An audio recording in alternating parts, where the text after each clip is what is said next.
أعوذ بالله من الشيطان الرجيم بسم الله الرحمن الرحيم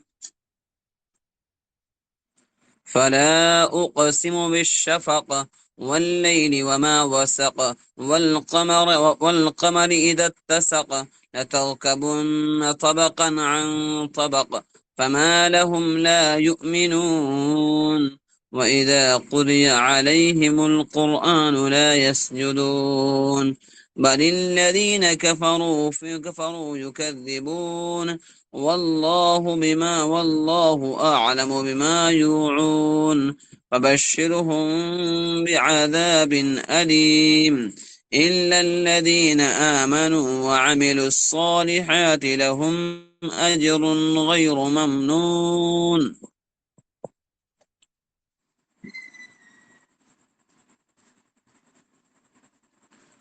گزشتہ کل ہم لوگ 15 نمبر آیت تک پڑھے تھے. آج انشاءاللہ 10 آیات پڑھیں گے. ترجمہ ہے فلا اقسم بالشفق. یہاں لا جو ہے یہ زائدہ ہے. ترجمہ کریں گے سو میں قسم کھاتا ہوں شفق کی. فلا اقسم بالشفق، سو میں قسم کھاتا ہوں شفق کی. واللیل وما وسق، واللیل اور رات کی، وما وسق اور ان چیزوں کی جن کو رات نے سمیٹ لیا. والقمری اور چاند کی، اذا اتسق جب وہ پورا ہو جائے. لترکبن طبقا عن طبق، تم ضرور ایک حالت کے بعد دوسری حالت پر پہنچو گے. لترکبن تم پہنچو گے، طبقا عن طبق ایک حالت سے دوسری حالت پر. فما لهم لا يؤمنون، فما لهم سو ان لوگوں کو کیا ہوا، لا یؤمنون جو ایمان نہیں لاتے.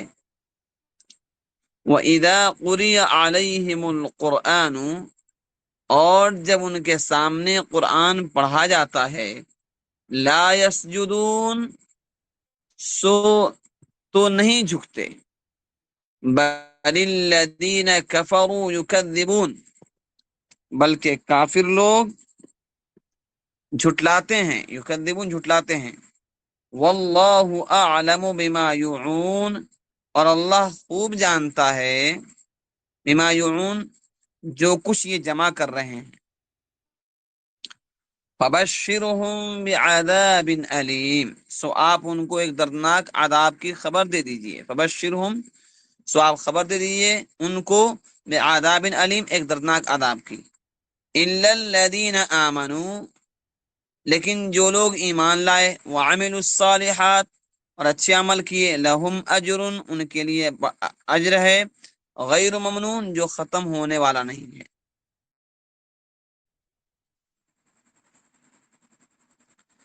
اللہ جل شانہ نے ان آیات میں شفق کی اور رات کی ان چیزوں کی قسم کھائی جو آرام کرنے کے لیے رات کو اپنے اپنے ٹھکانے پر آ جاتی ہیں، اور چاند کی قسم کھائی جب کو پورا ہو جائے، یعنی بدر بن جائے. چاند جب بدر بن جائے یعنی 14ویں کے چاند مراد اس سے.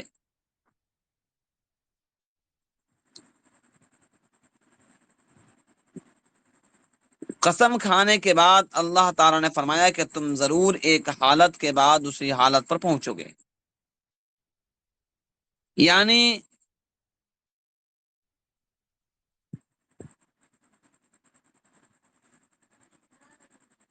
حالات بدلیں گے. مطلب یہ ہے کہ ایک حالت سے دوسری حالت پر جاؤ گے، موت آئے گی، پھر اس کے بعد برزخ کا وقت شروع ہوگا، پھر قیامت قائم ہوگا، پھر اس کے بعد جنت اور جہنم کے فیصلے ہوں گے. جنتی اور جہنمی کے اعتبار سے انسان اپنے اپنے ٹھکانوں میں پہنچ جائے گا. تو ضرور بالضرور تم ایک حالت کے بعد دوسری حالت پر پہنچو گے. یہ سب کے ساتھ ہونا ہے. جو بھی اللہ تعالیٰ نے جن لوگوں کو پیدا کیا ہے، دنیا میں وجود بخشا ہے، ان سب کی یہ حالت ہونے والی ہے. وَإِذَا قُرِئَ عَلَيْهِمُ الْقُرْآنُ لَا يَسْجُدُونَ، اور جب ان پر قرآن پڑھا جاتا ہے تو نہیں جھکتے۔ کیا مطلب؟ ایک تو یہ ہے کہ نہ ان کا دل جھکتا ہے اور نہ ان کا سر جھکتا ہے، یعنی قرآن مقدس ان کے سامنے پڑھی جاتی ہے، جو لوگ ایمان نہیں لائے ہیں تو وہ اس قرآن کے سننے کے بعد نہ ان کا سر جھکتا ہے نہ ان کا قلب جھکتا ہے۔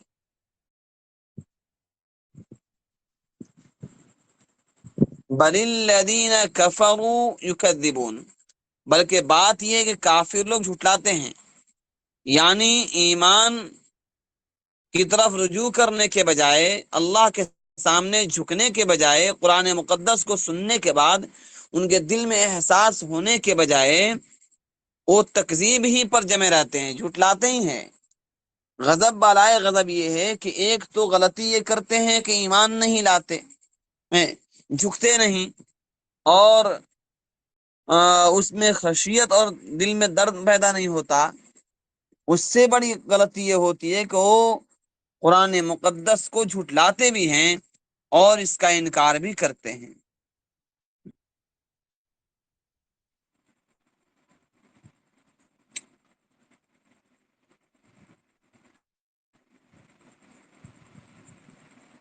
اگر واللہ اعلم بما یوعون، اور اللہ تعالی خوب جانتا ہے جو کچھ یہ لوگ جمع کر رہے ہیں۔ کیا جمع کر رہے ہیں؟ اپنے دلوں میں کفر جمع کر رہے ہیں، حسد جمع کر رہے ہیں، بغض جمع کر رہے ہیں، بغاوت جمع کر رہے ہیں، تکبر جمع کر رہے ہیں، چغلی جمع کر رہے ہیں، غیبت جمع کر رہے ہیں، الغرض جتنے گناہ کے اسباب ہیں ان تمام کو جمع کر رہے ہیں اپنے دلوں میں۔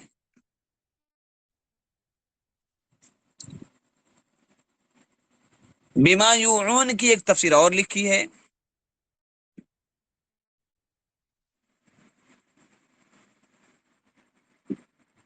صاحب روح المعانی نے لکھا ہے کہ یہ لوگ اپنے اعمال ناموں میں برے اعمال جمع کر رہے ہیں، اللہ تعالیٰ انہیں خوب جانتا ہے، وہ اپنے علم کے مطابق انہیں سزا دے گا۔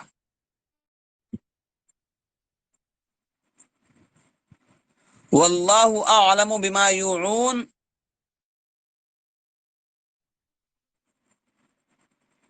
اور اللہ تعالیٰ خوب جانتا ہے جو کچھ یہ جمع کر رہے ہیں۔ آگے فرماتے فبشرہم بعذاب علیم، سو آپ انہیں عذاب علیم کی بشارت دے دیں۔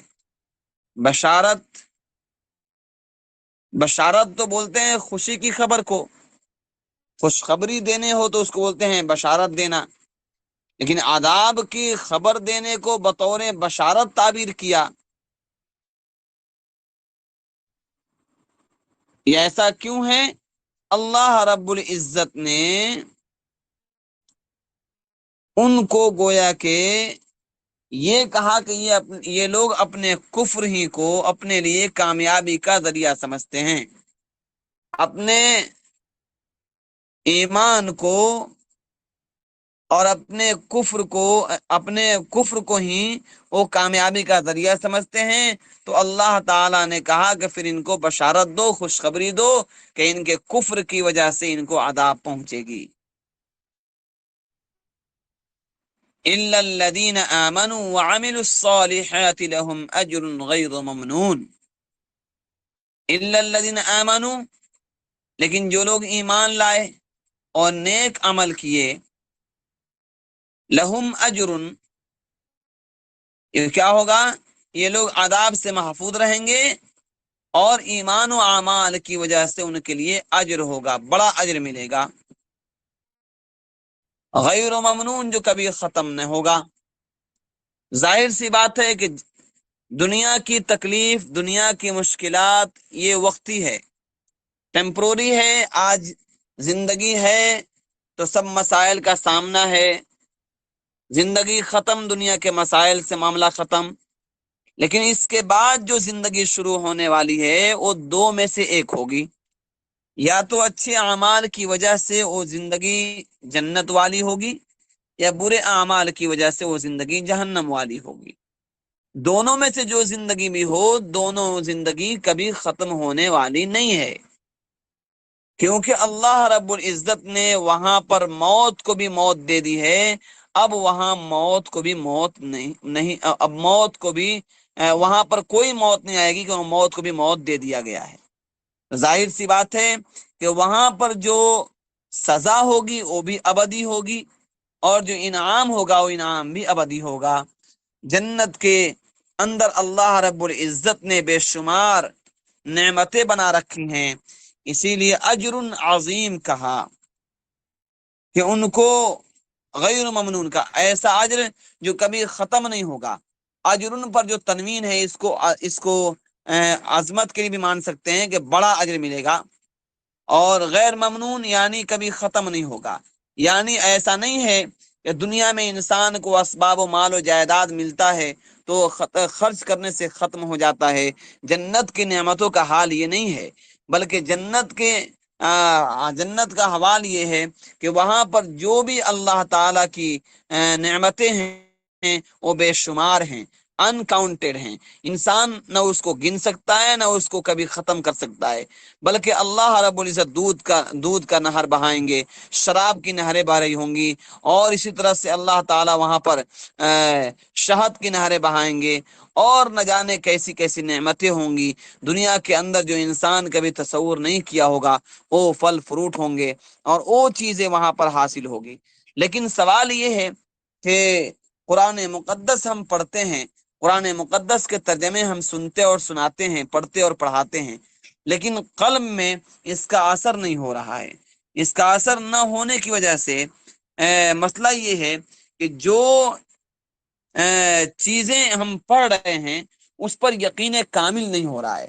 اگر انسان کو یقین ہو جائے کہ ہماری زندگی جب ختم ہوگی تو اس کے بعد اگر ہم نے اچھے اعمال کیے، تھوڑے مشکلات اٹھا لیے، تو اس کے بعد اللہ تعالیٰ ایسی نعمتیں عطا فرمائیں گے کہ دنیا کے اندر اگر ساری چیزیں اللہ جمع کر دے کسی بندے کے پاس تو وہاں جنت کی ایک نعمت کے برابر بھی نہیں ہوگا. اللہ تعالیٰ اگر یہ یقین ہمارے دلوں میں پیدا کر دے تو پھر انسان کو برائیوں سے بچنا اور اچھے اعمال کا کرنا بڑا آسان ہو جائے. لیکن اس کے لیے کوشش انسان کو کرنی ہوگی، کیونکہ اللہ کہتے ہیں فہدیناہ النجدین، ہم نے دو راستے دکھا دیے ہیں. جنت والے اعمال سے جنت دیں گے، جہنم والے اعمال سے جہنم دیں گے. اللہ تعالیٰ سے دعا ہے کہ اللہ تعالیٰ ہمارے دلوں کے میل کو، ہمارے ذہن کی گندگی کو اللہ ختم فرما کر جنت والے اعمال کرنے کی توفیق عطا فرمائے، اور اللہ تعالیٰ اپنے اجر عظیم سے اور کبھی ختم نہ ہونے والے اجر سے عطا فرما کر ہماری آخرت بھی کامیاب بنائے اور دنیا بھی کامیاب بنائے. جی کوئی سوال ہو تو پوچھ سکتے ہیں.